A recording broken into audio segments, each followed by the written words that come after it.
بسم اللہ الرحمن الرحیم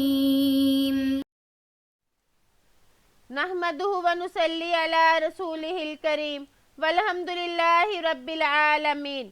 ہمارے آج کے سبق کی ابتدا کتاب الادب سے ہوگی۔ امام نووی رحمہ اللہ کتاب الادب کے تحت جو سب سے پہلے باب لے کر آئے وہ باب حیا سے متعلق ہے۔ اس سے معلوم ہوا کہ حیا کس قدر اہم اور ضروری ہے۔ قرآن و حدیث میں بھی اس کے بارے میں بہت ترغیب دی گئی۔ اسی طرح ہمارے اسلاف میں بھی دیکھا جائے تو اس کی مثالیں ملتی ہیں کہ وہ کس قدر باحیا تھے۔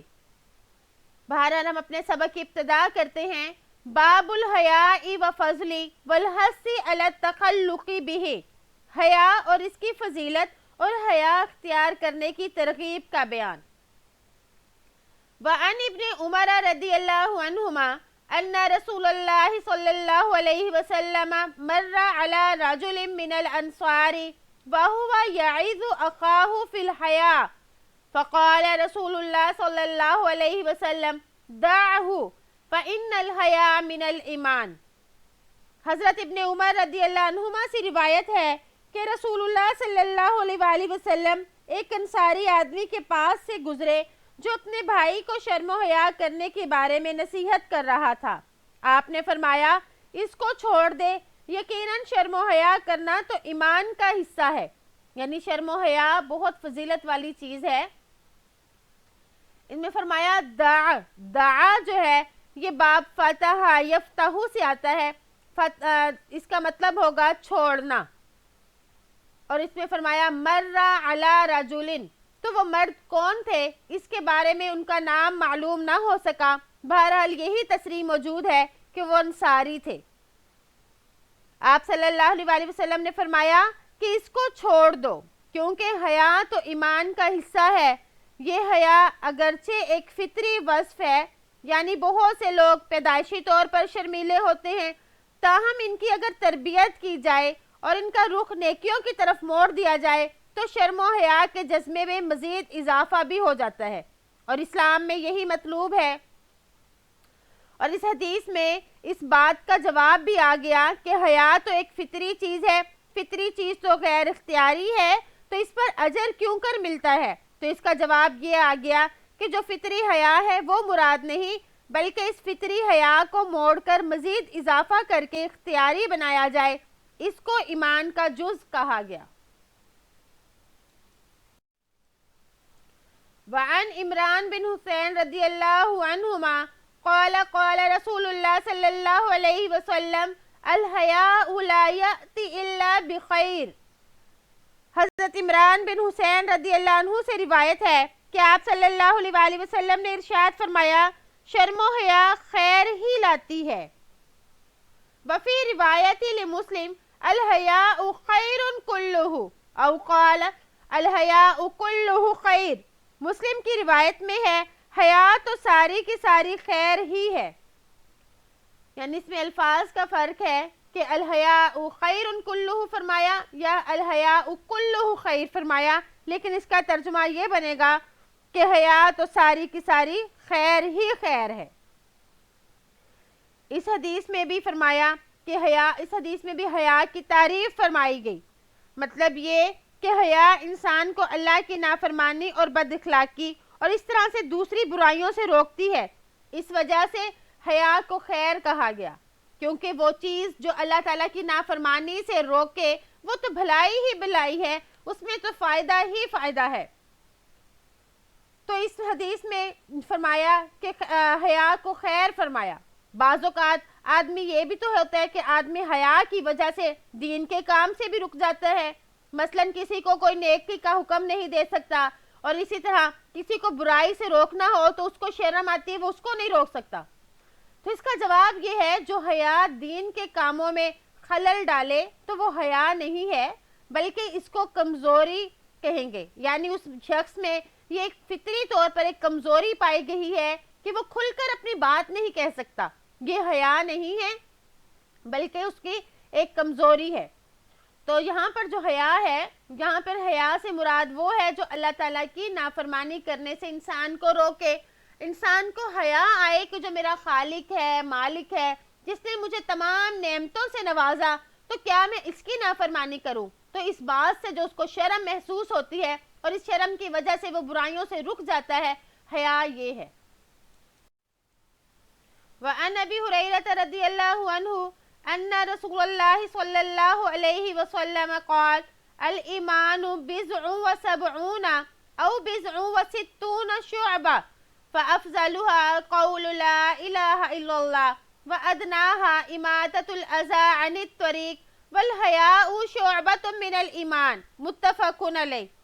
حضرت ابو ہریرہ رضی اللہ عنہ سے روایت ہے کہ آپ صلی اللہ علیہ وآلہ وسلم نے ارشاد فرمایا، ایمان کی کچھ اوپر 70 یا کچھ اوپر 60 شاخیں ہیں، ان میں سب سے افضل لا الہ الا اللہ کا کہنا ہے، اور سب سے ادنا راستے سے تکلیف دہ چیز کا ہٹا دینا، اور حیا بھی ایمان کی ایک شاخ ہے۔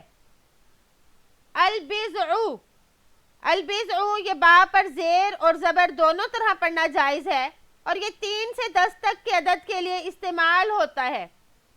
اور اسی طرح شعبہ بمعنی شاخ اور خصلت کے آتا ہے، اور اماطہ کے معنی ہے دور کر دینا اور ہٹا دینا۔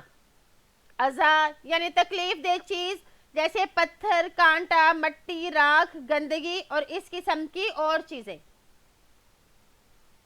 بضع کا اطلاق بعض کے نزدیک 3 سے لے کر 10 تک کے عدد کے درمیان ہوتا ہے، اور بعض کہتے ہیں 3 سے 9 کے درمیانی عدد، اور بعض کہتے ہیں اس سے مراد 7 ہے۔ بہرحال اس میں جو فرمایا گیا وہ فرمایا کہ یہ 3 سے 10 تک کے لفظ کو بضع کہا گیا۔ یہ حدیث بہت جامع حدیث ہے۔ اس حدیث میں فرمایا گیا کہ ایک تو حیا کی تعریف فرمائی گئی، اس کے علاوہ فرمایا کہ ایمان کے 60 سے اوپر یا 70 سے اوپر شعبے ہیں، تو یہ اختلاف روایت کیوں ہو گیا؟ تو اس سے مراد یہ ہے کہ ایک تو جواب یہ ہے کہ یہاں پر اختلاف روایت نہیں بلکہ یہاں پر کثرت کا بتانا مقصود تھا، تو آپ نے 60 سے اوپر یا 70 سے اوپر کہا، تو مطلب یہ ہے کہ بہت زیادہ شعبے ہیں۔ یا اس کا یہ جواب ہے کہ شروع میں تو آپ نے 60 سے اوپر کہا، پھر مسلسل اضافہ ہوتا گیا، تو پھر فرمایا 70 سے اوپر اس کے شعبے ہیں۔ یہ حدیث بہت جامع ہے۔ اس حدیث کی مختلف توجیہات ہیں۔ اس حدیث نے اپنے اندر پورے دین کو گھیرا ہوا ہے۔ مثلا یہ فرمایا کہ افضلھا یعنی اس کا جو افضل ہے وہ قول لا الہ الا اللہ وادناھا اماطۃ الاذی، اور اس میں جو افضل ہے اس میں ایمان کو ذکر کیا، اور جو فرمایا اماطۃ الاذی اس میں اسلام کو ذکر کیا، اور الحیاء شعبۃ الایمان اس میں احسان کا بتایا گیا۔ تو یہ حدیث پورے دین کو جامع ہے، یعنی ایمان، اسلام اور احسان تینوں ہی چیز اس میں شامل ہو گئی۔ اور بعض فرماتے ہیں افضلھا میں تمام قولی عبادات داخل ہو گئی، اور اماطۃ الاذی میں تمام فعلی عبادات داخل ہو گئی، اور دین جو ہے وہ قولی اور فعلی عبادات کا مجموعہ ہے۔ اور بعض یہ کہتے ہیں کہ افضلھا سے مراد فعلی عبادات، اماطۃ الاذی سے مراد وہ عبادات ہیں جن کو ترک کرنا مقصود ہے، یا افضلھا سے مراد حقوق اللہ ہیں، اور اماطۃ الاذی سے مراد حقوق العباد ہے۔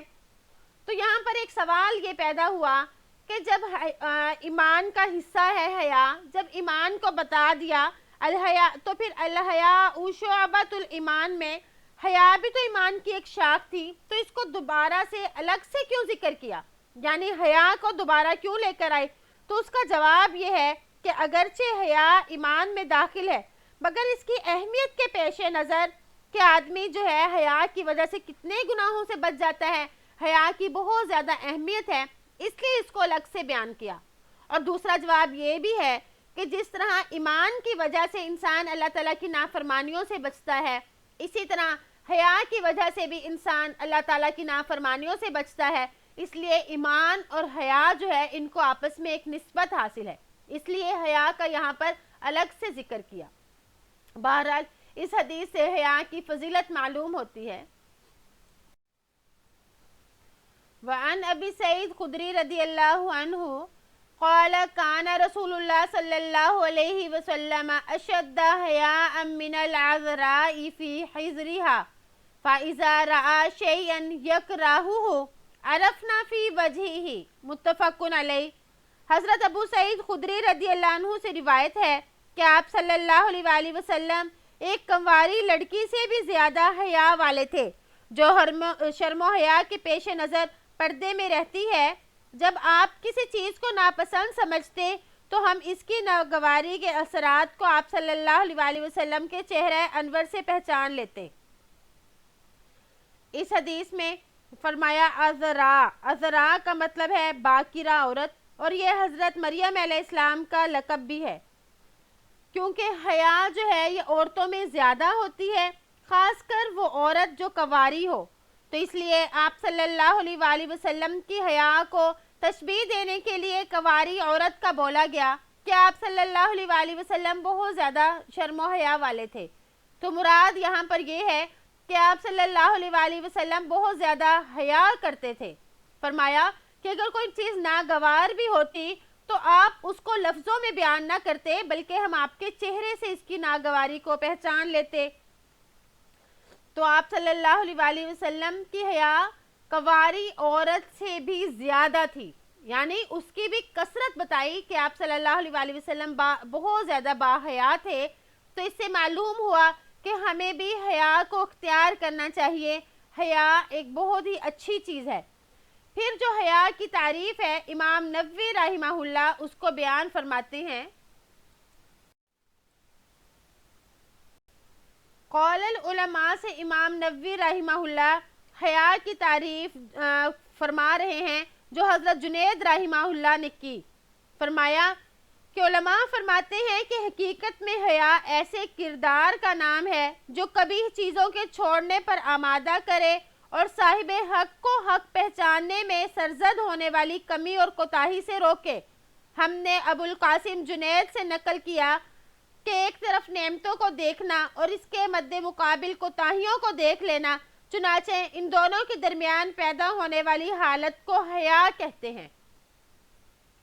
تو قول العلماء سے امام نووی رحمہ اللہ جو حضرت جنید رحمہ اللہ کی تعریف کو بیان کر رہے ہیں، یہ کتنے خوبصورت الفاظ میں یہ تعریف بیان کی گئی کہ اللہ جیسے کہ ہم اپنے مالک یعنی اللہ تعالیٰ کی نعمتوں کو دیکھیں کہ اللہ تعالیٰ نے ہم پر کس قدر نعمتیں عطا فرمائی ہیں، اور اس کے بعد ہم دیکھیں کہ اللہ جو ہم سے چاہتا ہے کیا ہم تمام کاموں میں ایسے ہیں، پھر ہماری نظر اپنی کوتاہیوں پر پڑے گی، تو ان کوتاہیوں کی وجہ سے ہمیں شرمندگی ہوگی کہ اللہ تعالیٰ ہمارے ساتھ کتنے احسان و اکرام والا معاملہ کر رہے ہیں، اور اس کے مقابلے میں ہم اللہ کے احکام کو نہیں مانتے، کتنی شرمندگی والی بات ہے۔ تو یہ احساس شرمندگی ہمیں ابھارے گا کہ ہم اللہ تعالیٰ کے بتائے ہوئے راستے پر چلیں۔ تو در حقیقت حیا یہ ہے۔ اللہ تعالیٰ سے دعا ہے کہ اللہ تعالیٰ ہمیں باحیا بنائے۔ آپ صلی اللہ علیہ وآلہ وسلم کی سنت بھی حیا ہے، ہمیں آپ صلی اللہ علیہ وآلہ وسلم کے طریقہ زندگی سے سیکھ کر یہ اپنے اندر اس وصف کو پیدا کرنا چاہیے۔ امید ہے کہ آپ کو آج کا سبق سمجھ آ گیا ہوگا۔ السلام علیکم ورحمۃ اللہ وبرکاتہ۔